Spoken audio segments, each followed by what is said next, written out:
Imagine we just tip into all-time highs and then floop, we head down in June, end of June, July, and we go down to make new lows. Like that would be the perfect pain trade.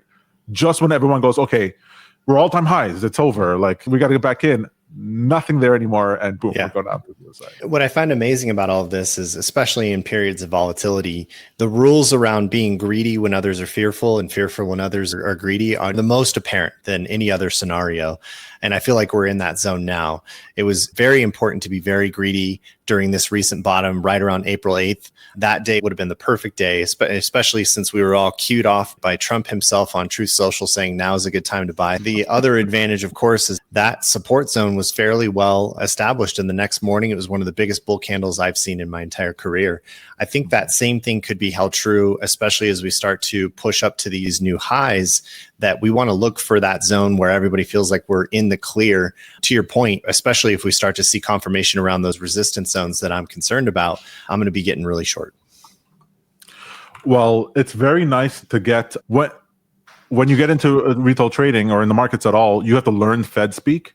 You got to learn how to read the reports. You have to learn how to read all those stuff to see if it's bullish or not. And then they change one word inside of the press release, and we're going to be supportive for markets. Right. Whereas Donald Trump just says buy.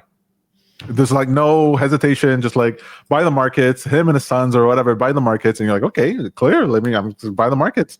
The only bad guy is the guy who's causing the volatility. So if he says buy, all right, go ahead and buy. Well, I feel like Trump has certainly more control over the markets right now than Powell does.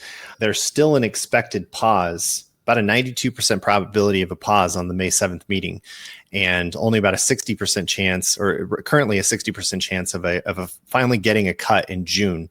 So with that in mind, typically we'd want to see that kind of indication of rate cuts happen sooner rather than later. But with the extension of delays on rate cuts, I think those are potentially negative for equities as well for now as well, for a little bit more time.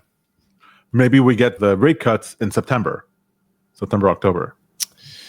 Because they won't have any real reason. I think the first cut, that'll be the first one. And then there will be slow cuts from that point forward.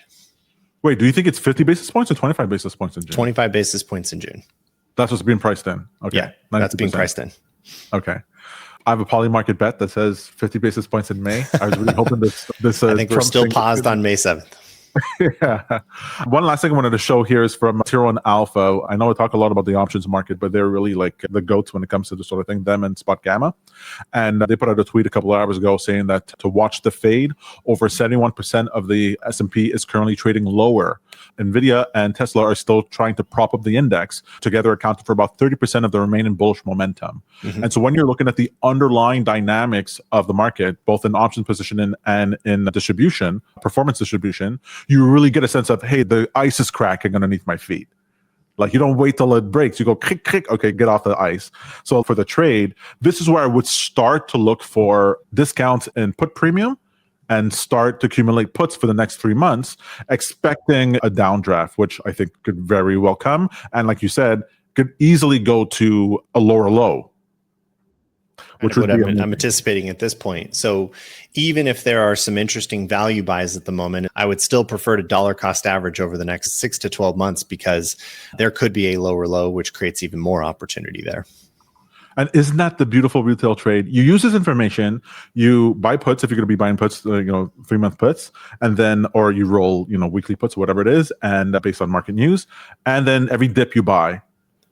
And then you're the guy who bought the lower ends of the dip from the .com lows to the GFC lows, and you just really had just up years while even as the market was ranging. Like that is using this knowledge in the right way.